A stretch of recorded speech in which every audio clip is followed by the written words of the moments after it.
आदिलपुर जी UC साले महर जे सेहत मर्कज़ में सहूलतुनि जी खोट ख़िलाफ़ रहवासियुनि एहतजाज कयो। एहतजाज कंदड़नि जो चवणु हो त सेहत मर्कज़ में डॉक्टरनि अमले समेत दवाउनि ऐं बुनियादी सहूलतुनि जी खोट आहे। शिकायतूं करण बावजूद सेहत खाते को बि नोटिस नाहे वरितो। हुननि मुतालबो कयो त डॉक्टरनि ऐं अमले जी हाज़िरी यकीनी बणाए दवाउनि जी खोट ख़त्म कई वञे। तफ़सील मालूम कयूं था माजिद कलवड़ खां। माजिद, छा तफ़सील आहिनि वधीक?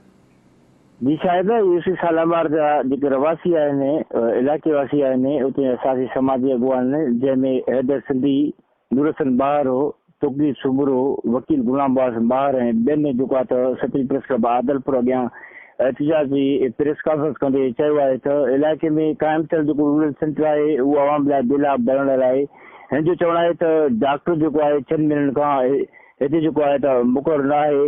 ऐं जॾहिं त हिन जो इहो बि चवणु आहे त जेको आहे त दवाउनि जी जेको आहे यूसी सालामार जो जेको क़ाइमु थियल सेंटर आहे उनमें बि खोट आहे। हिन जो इहो बि चवणो हो त जेका क़ाइमु थियल रूरल सेंटर आहे उते 3 सालनि खां जेका कैमराऊं लॻल आहिनि उहे बि बंदि पियल आहिनि। ऐं हिन जो इहो चवणु आहे त इंतिज़ामिया जिते जेका हिन जे मथां मुक़ररु थियल आहे उहा बि उतां गाइबु आहे। जॾहिं त हिन जो इहो बि चवणो हो त जेका इंतिज़ामिया आहे उन मां काफ़ी माण्हू अहिड़ा बि मुक़ररु कया विया आहिनि जंहिंखे इहा ई ॼाण न आहे त असीं जेको आहे रूरल सेंटर में का इंतिज़ामिया आहियूं। हिननि जेको आहे त जेके एहतजाज कंदड़ जो चवणो हो त जेकॾहिं असांजे जाइज़ी मसइला उहे जेकॾहिं हल न कया विया त असां 18 तारीख़ खां रूरल सेंटर जे ख़िलाफ़ बाक़ाइदा तहरीक कराई वेंदी जेका उहा जेको आहे त जेसी ते असांजा मुतालबा जेके आहिनि जंहिंमें दवाउनि जी खोट आहे या एम्बुलेंस आहे या जेके कैमरा बंदि थियल या डॉक्टर जेको मुक़ररु न थियल आहे।